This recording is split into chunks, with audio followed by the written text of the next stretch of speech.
মানে আচৰিত লাগিছে মানে ভাবি, ক'বলৈ একো ভাষা নাই মানে কেনেকৈ প্ৰকাশ কৰিম। জুবিনদাৰ ছবিখন মোহাৰাৰ ইমান সাহস কেনেকৈ কৰিব পাৰিলে? সকলোৰে এজন আৱেগৰ বুকুত সোমাই থকা এজন ব্যক্তি, ইমান এইটো বৰ দুখ লগা কথা। মই আচলতে ভাষা বিচাৰিব নাই কেনেকৈ প্ৰকাশ কৰিম। মই এতিয়া বৰ্তমান আহি আছোঁ যোৰহাটৰ পৰা। আজি আবেলি 4টা বজাত সেই জেগাটোত আকৌ ছবি আঁকিম জুবিনদাৰ। মই সকলোকে অনুৰোধ জনাইছোঁ যে আপোনালোক আহক, আকৌ তেখেতক আমি ছবিৰে জীয়াই ৰাখোঁ, আকৌ আঁকো। বাৰে বাৰে মোহাৰি যাব, আমি বাৰে বাৰে আঁকি যাম। জুবিনদাক মোহাৰি পেলাব এইটো আমি সহ্য কৰিব নোৱাৰোঁ কেতিয়াও। আৰু ক'ব লগা ইমানেই, সকলো আহিব 4টা বজাত লগ পাম। আজি 4 বজাত মানে এতিয়া 4 বাজিবৰ হ'লে, 4 বাজি পাৰ হৈ গ'ল, মোৰ ভিডিঅ' দিয়াত লেট হ'ল।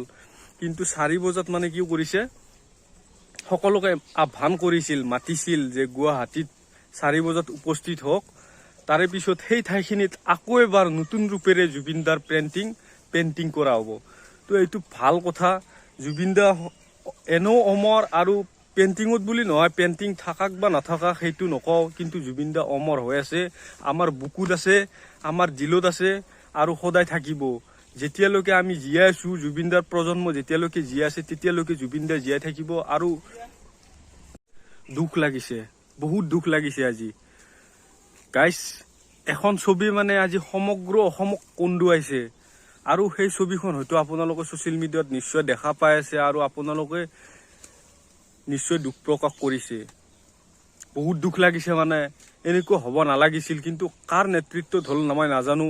যেতিয়াই ন্যায় দিব পৰা নাই, আজি 9 মাহ হ'ল, আজি 18 তাৰিখ মানে ছেপ্টেম্বৰৰ 2025 ছেপ্টেম্বৰৰ 19 তাৰিখে মানে জুবিনদাৰ খবৰ আমি সমগ্ৰ অসমবাসীয়ে পাইছিলোঁ। আৰু আজি 18 জুন, আজি 18 জুন মানে আজি 9 মাহ মানে সম্পূৰ্ণ কমপ্লিট হ'ল বুলিয়ে ক'ব পাৰি। তো এতিয়ালৈকে মানে জুবিনদাই কি পোৱা নাই, ন্যায় পোৱা নাই। তো সেইটো মানে কেছ চলি আছে, সেইটো ন্যায় যাত্ৰাটো অলপ দেৰি হ'ব, আমি সকলোৱে জানো। ভাষা নাই ক'বলৈ, কিয় মুচিব লাগে। সঁচাকৈ বহুত দুখ লাগিছে। আৰু মোৰ দৰে হয়তো বহুত অনুৰাগী মানে সেই চিত্ৰখন চাই, সেই মুচি দিয়া পেইণ্টিংখন চাই মানে দুখ কৰিছে, চকু পানী টুকিছে।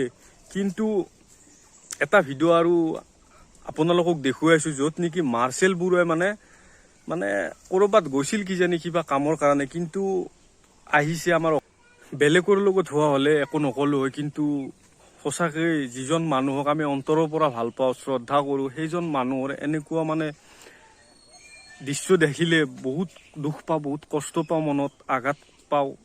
কি ক'ম আৰু। আপোনালোকে এই ছবিখন চাওকচোন, আপোনালোকৰ মনত এতিয়াও অন্তৰত মানে অলপ দুখ প্ৰকাশ হৈছে নে হোৱা নাই মোক জনাব। আৰু মাৰ্চেল বৰুৱা মানে কি কৰিব, নতুনকৈ পেইণ্টিং মানে তাত সেইখিনি ঠাইতে, সেইখিনি জেগাতে মানে সম্পূৰ্ণ মানে এইবাৰ মানে বিচিত্ৰ ৰূপত মানে জুবিনদাক আৰু তাত জীয়াই তুলিব।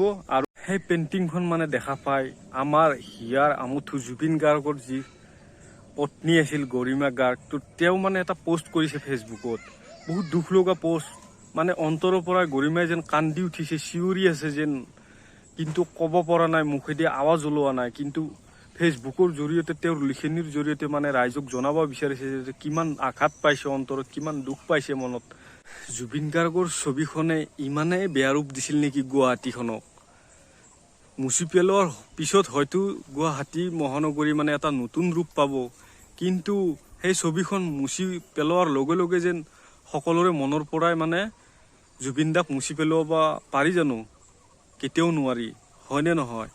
ইমানেই অপ্ৰয়োজনীয় আছিল নেকি জুবিনদাৰ সেই পেইণ্টিংখন? গৰিমা গাৰ্গে মানে কি কৰিছে, ফেচবুকৰ জৰিয়তে এটা পোষ্ট কৰিছে, আৰু সঁচাকৈ বহুত দুখ লগা পোষ্ট এইটো। আপোনালোকে হয়তো কিছুমানে চাইছে, আৰু যিসকলে চোৱা নাই মই দিছোঁ আপোনালোকক, ভালদৰে চাই লওক। তলৈ মানে মাৰ্চেল বৰুৱাক মানে সহায় কৰক। আপোনালোকে যদি গৈছে তেনেহ'লে ঠিকে আছে, আৰু যিসকলে যোৱা নাই আপোনালোকে তেওঁক ছাপোৰ্ট কৰি থাকক। আৰু সেই কামটো, সেই পেইণ্টিংখন অঁকাৰ পিছত যেন আৰু দ্বিতীয়বাৰ যেন প্ৰশাসনে মানে সেনেকুৱা আঘাত লগা কাম, অনুৰাগীৰ মনত আঘাত লগা কাম, অসমবাসীৰ মনত আঘাত লগা কাম যাতে নকৰে, সেইটোৱে কামনা কৰিলোঁ। আৰু চৰকাৰক আহ্বান জনাইছোঁ যে এইটো কাম, চৰকাৰক মই ক'ম যে এইটো কাম নকৰিব আপোনালোকে। সঁচাকৈ আমি অন্তৰত, মনত বহুত দুখ পাওঁ। তো আজিৰ ভিডিঅ'টো এইখিনিয়ে। তো তো মই লং ভিডিঅ' বহুত দিন হ'ল বনোৱা নাই, কিন্তু আজি এই ফটোখন চাই মানে থাকিব নোৱাৰিলোঁ, সেইবাবে মানে মই ভিডিঅ' বনাবলৈ বাধ্য হ'লোঁ।